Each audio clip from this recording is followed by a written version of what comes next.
नमस्कार दोस्तों, चरण स्पर्श सलाम अलैकुम। कैसे हो तुम लोग? तो अपनी पिछली क्लास में, लास्ट क्लास में मैंने एक क्लास में ये बताया था कि physical sign withdrawal symptom of addiction के बारे में बताया था। तो आज मैं कुछ वैसा ही फिर से आप लोगों को एक नया बताने वाला हूँ, जिसका नाम है फिजिकल साइन कॉमन। सिर्फ फिजिकल साइन कॉमन, इसका मतलब है कि सामान्य लक्षण, यानी शरीर के सामान्य लक्षण या नशा किए हुए व्यक्ति के लक्षण, यानी एक नशेड़ी की पहचान जब वो नशे में है, जब वो नशे में है या वो नशा करता है। ठीक है, नशा किए हुए के शारीरिक लक्षण। ये एक नशा मुक्ति केंद्र में क्लास भी मेरी डली हुई है यूट्यूब पर। ठीक है, फिर से मैं आप लोगों को बताने के लिए आ गया हूँ। ये 13 वर्ड है, मतलब 13 सेंटेंस है जिसके बारे में मैं बता रहा हूँ। Physical sign common. ठीक है, नंबर 1 पर आता है इंटॉक्सिकेटेड लुक। वो नशे में धुत दिखता है। इंटॉक्सिकेट बोलते हैं नशा को, नशे को इंटॉक्सिकेट, है ना। इंटॉक्सिकेटेड लुक, वो नशे में धुत दिखता है। ठीक है, नशे में धुत दिखता है यानी आंखें लाल हो रही हैं, ठीक है, चेहरा भरा भरा सा हो रहा है और थोड़ा सा अलग ही पहचान हो जाती है उसकी। ठीक है, नंबर 2 पे आता है स्लड स्टैमरिंग स्पीच। स्लड स्टैमरिंग स्पीच, तो स्लड बोलते हैं तिरस्कारपूर्ण भाषण, स्लर बोलते हैं अस्पष्ट उच्चारण करने को, स्टैमरिंग स्पीच बोलते हैं तुतलाना, हकलाना, हकलाते हुए बोलना। तो हम यहाँ पर स्लड स्टैमरिंग स्पीच को बोलेंगे तुतलाना, हकलाना या हकलाते हुए बोलना, क्योंकि नशेड़ी जब नशा किए हुए होता है तो या तो वो हकला के बोलता है या फिर वो मोटी आवाज में बोलता है। यहाँ पे तुतलाना, हकलाना या हकलाते हुए बोलने का मतलब सिर्फ तुतलाना ही नहीं है कि वो आवाज चेंज हो जाती है उसकी, है ना। तो कई नशेड़ियों की आवाज चेंज हो जाती है, इस तरह से चेंज हो जाती है जैसे नशा किए हुए कई बुड्ढों को देखा होगा तुमने, कई तुम्हारे साथ के टूटने जो तुम्हारे साथ नशा करते हैं उनकी आवाज मोटी हो जाती है। अबे विनोद को भेजा था मैंने सामान लेने के लिए, अभी विनोद सामान नहीं लेके आया क्या? बे भाई कितनी तिल्ली लगाएगा? लगा तो ली, बहुत तिल्ली लगा ली तूने आज यार। भाई मेरे को तो पिला दे, मैं जुम्मे से टूट रहा हूँ, है ना। तो उसकी आवाज मोटी हो जाती है, ठीक है ना, यानी आवाज चेंज हो जाती है। नंबर 3 आता है staggering gait. Staggering gait मान तो चक्कर चौंका देने वाला, लड़खड़ाहट। चक्कर चौंका देने वाला, लड़खड़ाहट। तो यहाँ पर हम चक्कर बोलेंगे और लड़खड़ाहट को लेंगे, उठाएंगे, तो वो लड़खड़ाता है। ठीक है, थोड़ा ऐसा लगता है जैसे इसको चक्कर आ रहा है। नंबर 4 पर आता है डायलेटेड कॉन्स्ट्रिक्टेड प्यूपल्स।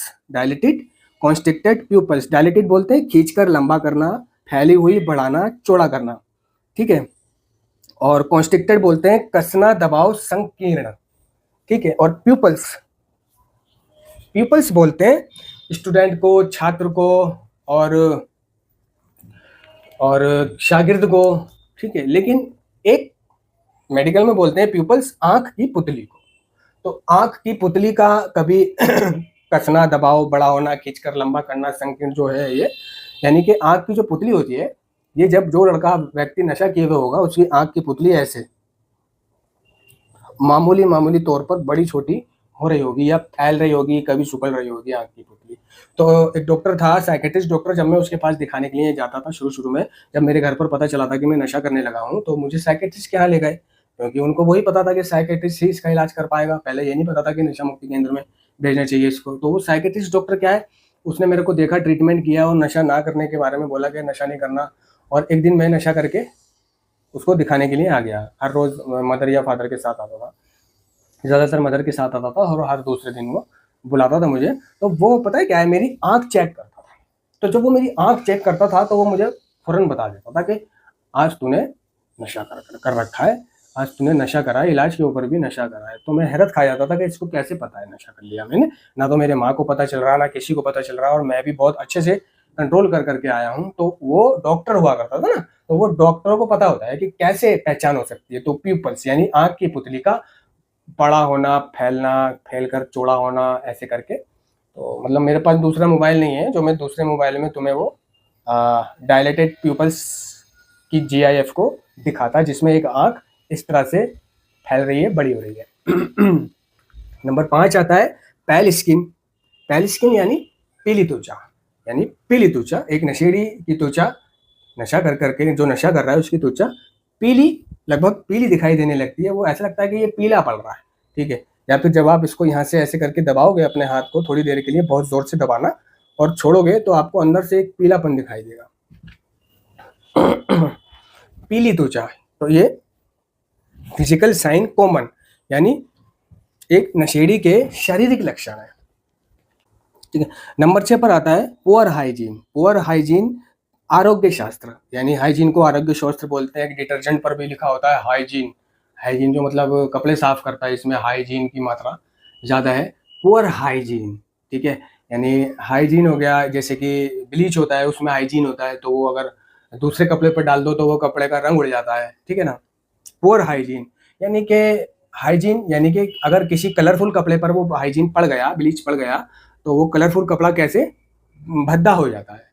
तो पुअर बोलते हैं गरीब को, अभागे को, है ना, भूखे को, कंगले को, ठीक है, अनुपजाऊ को, बेचारे को, ठीक है। पुअर सिर्फ गरीब को ही नहीं बोलते, पुअर इन पुअर का मतलब बहुत सारे होते हैं, जैसे बेचारा, गरीब, कंगला, भूखा, अभागा, अनुपजाऊ, ठीक है। पुअर हाइजीन यानी एक अच्छे खासा व्यक्ति भूखा लग रहा है, कंगला लग रहा है, कंगाल जैसा दिखाई दे रहा है, अनुपजाऊ जो कुछ पैदा नहीं कर सकता, है ना।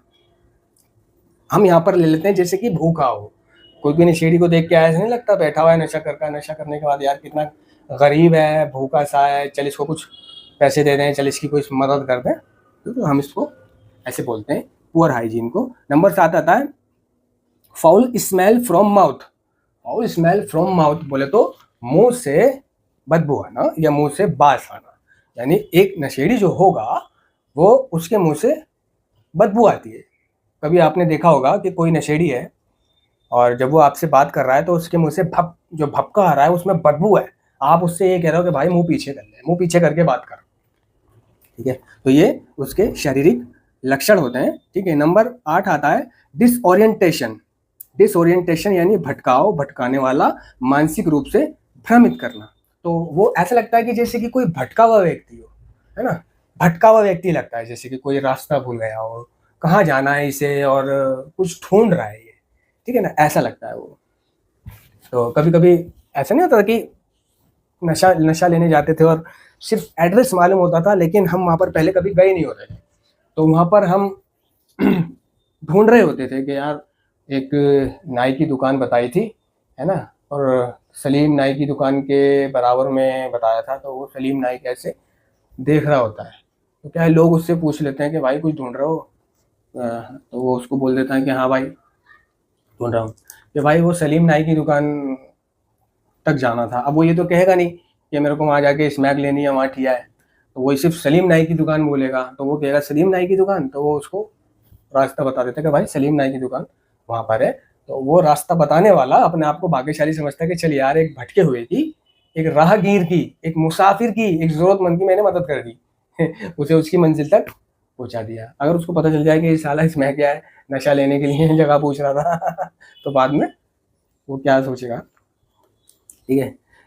नंबर 9 आता है बर्न्ड टिप्स फिंगर, यानी कि बर्न बर्न बर्न बोलते हैं आग को, बर्न्ड यानी जले हुए को, है ना, जैसे वो धर्मेंद्र और विनोद खन्ना की फिल्म है, जितेंद्र भी है शायद उसमें, द बर्निंग ट्रेन, ठीक है, यानी जलती हुई रेल। तो बर्न टिप्स ऑफ फिंगर यानी कि उंगलियों पर जले हुए के निशान, उंगलियों पर जले हुए के निशान। तो ज़्यादातर नशेड़ियों की उंगलियों पर जले हुए के निशान पाए जाते हैं, जो स्मैक होगा उसके भी और जो गंजेड़ी होगा, ज़्यादा गंजेड़ी होगा उसके भी, क्योंकि जब वो गंजेड़ी जो होता है वो सिगरेट को बिल्कुल जड़ तक पीता है, तो जड़ तक पीने से भी वो गरम गरम उसकी उंगली पे लगती है। और जो स्मैकिया होता है या इंजेक्शन बाज होता है, इसमें क्या जो है एक तिल्ली से 4 लेन लगाने की सोचेगा। अब जैसे एक तिल्ली से 3.5 लेन लग गई और तिल्ली बिल्कुल ख़त्म हो गई, तो वो सोचेगा कि यार इस लेन को पूरा कर ले, तो क्या है वो बिल्कुल तिल्ली उसके हाथ तक आ गई और उसका हाथ भी थोड़ा जलने लगा, लेकिन उसने लेन पूरी करनी है उस तिल्ली से, क्योंकि कभी कभी ऐसा वो उसको टारगेट पूरा करना होता था, एक तिल्ली से 4 लेन का ये टारगेट होता था, उसका टास्क पूरा करना होता था।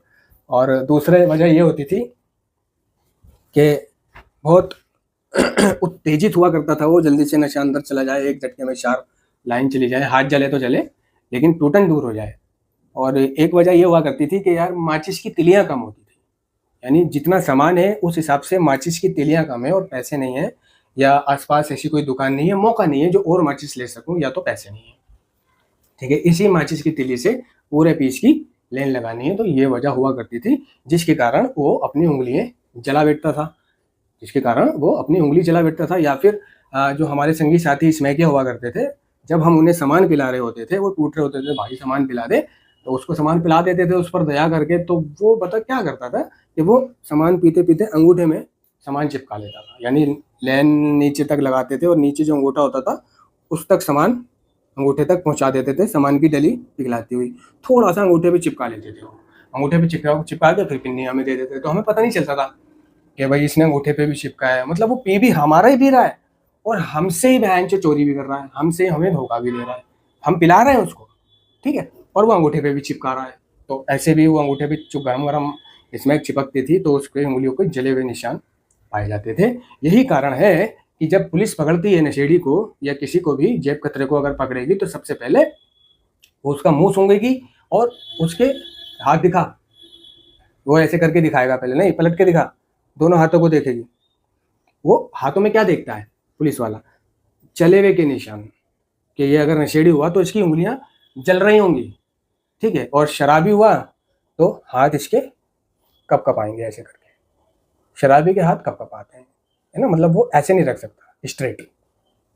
तो पुलिस वाले उंगलियों पर जले हुए के निशान देखते हैं और पहचान लेते हैं कि ये नशेड़ी है, वो और किसी मकसद के लिए हाथ नहीं देखते, ठीक है। तो नशेड़ी इसमें क्या करता है, जयपत्रा क्या करता है कि जो उसकी उंगलियां जल जाती हैं और उसको पता है कि अगर वो पकड़ा गया, कोई पुलिस वाला या कोई मुद्दा हाथ देखेगा तो उंगलियां जली हुई होंगी, जिससे वो ये साबित हो जाएगा कि ये इसमें क्या है, नशेड़ी है, पकड़ा जाएगा, थाने चला जाऊंगा। तो वो अपनी उंगली को एक ईंट पर, पत्थर पर ऐसे करके, जैसे छुरी को पहना करने के लिए घिसते हैं, ऐसे करके घिस लेते थे जहां भी जले हुआ उंगली जली हुई होती थी। तो जहां जली हुई उंगली होती थी वहां की खाल सख्त हुई हुई होती थी, ठीक है, वो सख्त खाल ऐसे कर करके हम घिस देते थे और एक नॉर्मल उंगली में बदल जाती थी धीरे धीरे घिसते घिसते, जिससे कि कोई हमें ना पहचाने कि हम नशेड़ी हैं, ठीक है। नंबर 10 पर आता है चेंज अपेटाइट, ठीक है, भूख में परिवर्तन। नशेड़ी का क्या होता है कि कभी उसको भूख ज्यादा लगती है, आप अपने आप को लेकर देखो, खुद को सोचो कि हमें अतीत में कभी भूख ज्यादा लगती थी जब हम नशा करते थे, और कभी भूख कम लगती थी, कभी बिल्कुल खाने का मन नहीं करता था, बिल्कुल खाने से फुरेरी चढ़ती थी, और कभी बहुत भूख लग रही होती थी।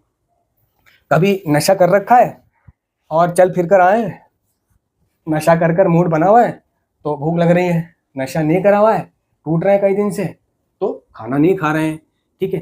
तो कभी ऐसा होता था कि गांजा पी रखा है तो भूख बहुत ज़्यादा लगती थी, ठीक है, और डलिया लेके बैठे तो सारी डलिया साफ कर दे, घर वाले भी देख रहे हैं कि आज तो पूरी डलिया साफ कर दी इसने, ठीक है। और चावल होते थे तो चावल कभी ज़्यादा खा लेते थे, बहुत, एक प्लेट ली, फिर दूसरी प्लेट ली, तीसरी प्लेट ली, पूरा भगोना खत्म हो गया, घर वाले भी देखते थे आज ये ज़्यादा खा रहा है, और वही घर वाले ये भी देखते थे कि ये आधी रोटी भी नहीं खा रहा। तो ये भी हमारे नशा करे हुए और ना करे हुए के लक्षण होते हैं कि घर वाले, अगर हम ज़्यादा खा रहे हैं तो हमने फुल नशा कर रखा है, अगर हमसे खाया नहीं जा रहा है तो हमने नशा नहीं कर रखा है। तो हाँ, तो और ऐसा भी होता था कि नशा करके एक एनर्जी आ जाती थी, नशा करके खाएं अपने घर को साफ करना शुरू कर देते थे, दुकान है तो दुकान को साफ करना शुरू कर दिया, झाड़ू लगाना शुरू कर दी, दीवारें साफ करना, टंकी में पाइप लगाया और अपने कमरे को धोना शुरू कर दिया पिन्नकों में। और उसके एक दिन पहले, उस दिन के एक दिन पहले हमसे बिस्तर से नहीं उठा जा रहा होता, तो ये भी एक लक्षण हुआ करता था कि भाई आज घर वर साफ कर रहा है, आज मेहनत कर रहा है, काम कर रहा है, झाड़ू बाड़ू लगा रहा है, आज इसने पिन्नक फुल कर रखी है। तो ये हमें उस वक्त पता नहीं चलता था कि ये हमारे घर वाले जो हमसे बड़े हैं, जिन्होंने हमें पैदा किया, पाला है, गोद में खिलाया है, वो हमारी इन हरकतों से पहचान लेते हैं कि हमने नशा किया है या नहीं किया है। नंबर 11 आता है change weight gain and loss. Change weight gain and loss, कभी स्वस्थ दिखना, कभी कमजोर दिखना, है ना, या कभी वजन कम लगना या कभी वजन ज्यादा लगना। तो नशेड़ी क्या है, कभी बीमार लगता था, ठीक है, कभी स्वस्थ नजर आता था, कभी खिलखिलाता हुआ चेहरा, बाल बाल काट रखे हैं, कंघा मुंगा नहा धो रखा है, फिट फोर कपड़े पहन रखे हैं और आराम से फिट फोर खड़ा है अमिताभ बच्चन की तरह, ठीक है, और कभी बिल्कुल मरा हुआ होता था, है ना, गर्मी में भी शोल हो रखी है और बुरा हाल हो रहा है, बाल कहीं है, बालों का पता नहीं, है ना। तो ऐसा भी होता था, है ना। कभी वो स्वस्थ दिखता था, कभी अस्वस्थ दिखता था। का मतलब ये भी हो सकता है कि कभी वो ठीक ठाक दिखता था तो कभी मरा हुआ दिखता था। ठीक है। Number 12, injection marks on different part of body, specially upper extremities and groins. ठीक है, अभी आप नहीं समझे, दोबारा बताता हूँ। इंजेक्शन मार्क्स, मार्क्स बोलते हैं निशान को, इंजेक्शन तो आपको पता ही है।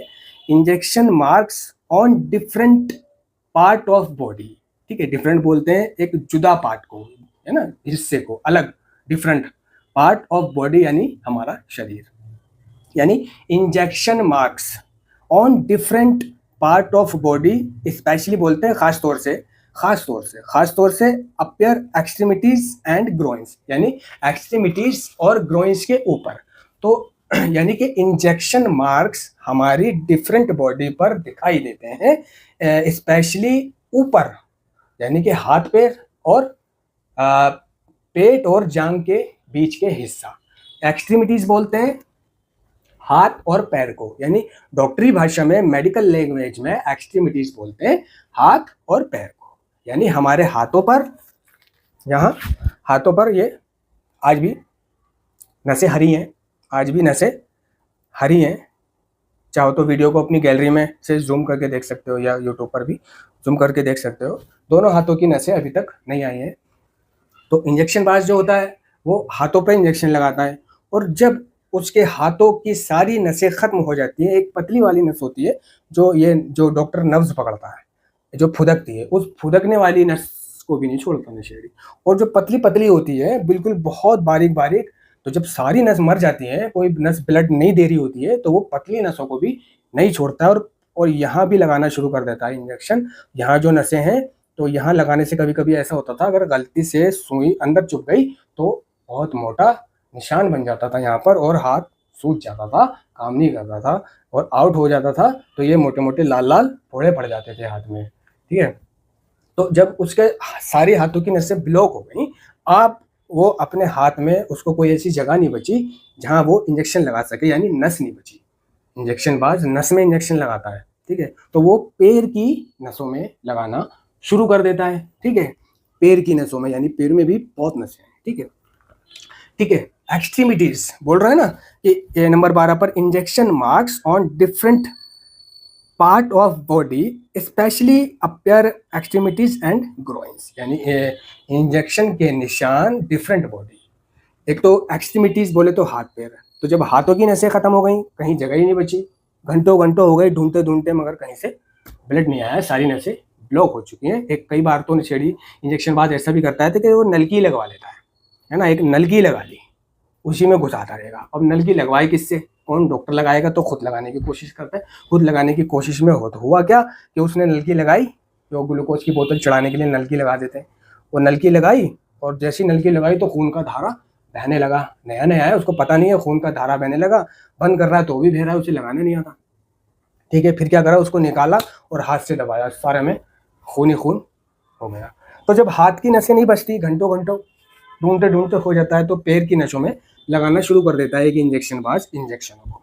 और एक दिन जब ऐसा आता है कि पैर की नसें भी सारी ब्लॉक हो जाती है, ठीक है, अवरुद्ध हो जाती हैं, तो जो ये बोल रहा है एक्सट्रीमिटीज यानी हाथ और पैर, एंड ग्रोइंस, ग्रोइंस मेडिकल भाषा में बोलते हैं पेट, बताता हूं, पेट और जांघ के बीच का हिस्सा, पेट और जांघ के बीच का हिस्सा बोले तो अंडकोश, बोले तो अंडकोश। यहाँ पर डायरेक्टली उसने अंडकोश नहीं लिखा, ग्रोइंस लिखा है। ग्रोइंस का मतलब इंद्री और अंडकोश होता है ना। वो कह रहा है कि पेट और जांघ के बीच का हिस्सा। तो जब उसके हाथ और पैर की नसें भी ब्लॉक हो जाती हैं, कोई जगह नहीं बचती है, कोई नस नहीं बचती है, तो वो ग्रोइंस यानी अंडकोशों में इंजेक्शन लगाना शुरू कर देता है। तो अंडकोश के अंदर, जो ये अंडकोश होते हैं, इसके अंदर खून होता है, ठीक है ना। तो इसमें जब सुई घुसाते हैं, सुई घुसा के हैं, तो फौरन इसमें ब्लड आ जाता है। जैसे कि नसों में घुसा रहे हैं, तो जब तक नस में सेट नहीं बैठेगा, जब तक इंजेक्शन में ब्लड नहीं आएगा, और जब तक रिटर्न ब्लड नहीं आएगा, जब तक इंजेक्शन सही नहीं लगाए, जब तक सही नहीं लगाए, जब तक इंजेक्शन हम घुसा नहीं सकते, वो जो दवा है अंदर नहीं घुसा सकते, ठीक है। लेकिन अंडकोश में या मसाने में कहा जाता है कि नसों का गुच्छा होता है, तो वहाँ जब सुई लगाता है वो, तो ब्लड आ जाता है और वहाँ पे वो उसको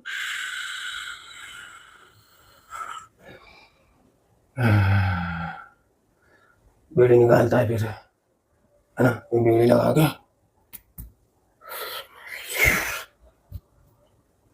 बीड़ी का पफ रोक के रखता है ऐसे करके, और बहुत देर बीड़ी का पफ रोक के रखता है। नंबर 13 पर आता है possession of drugs and paraphernalia used for drugs easy injection, syrup, injectable drug, medicine, wrappers, silver foil, ठीक है। नंबर 13 पर बोल रहा है। तो पोजेशन बोलते हैं अधिकार, शांति, धीरता को, ठीक है। पैराफर्नालिया बोलते हैं सामग्री को, ये मेडिकल भाषा में पैराफर्नालिया सामग्री को बोलते हैं, ठीक है।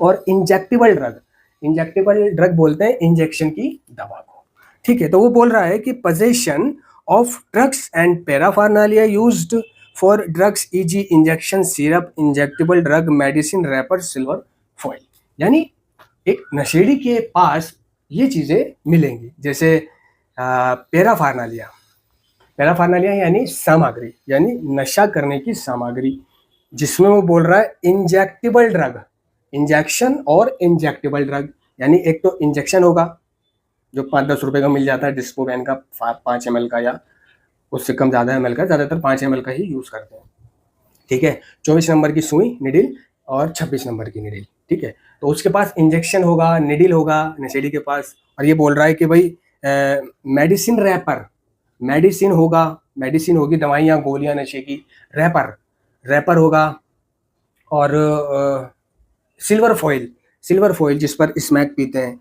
वो होगा, ठीक है। और इंजेक्टेबल ड्रग यानी इंजेक्शन की दवा, यानी जैसे कि एविल, इंजेक्टेबल ड्रग यानी जिस दवा को हम इंजेक्शन में भरेंगे वो इंजेक्टेबल ड्रग कहलाएगी मेडिकल भाषा में। तो वो होती थी हमारी एविल।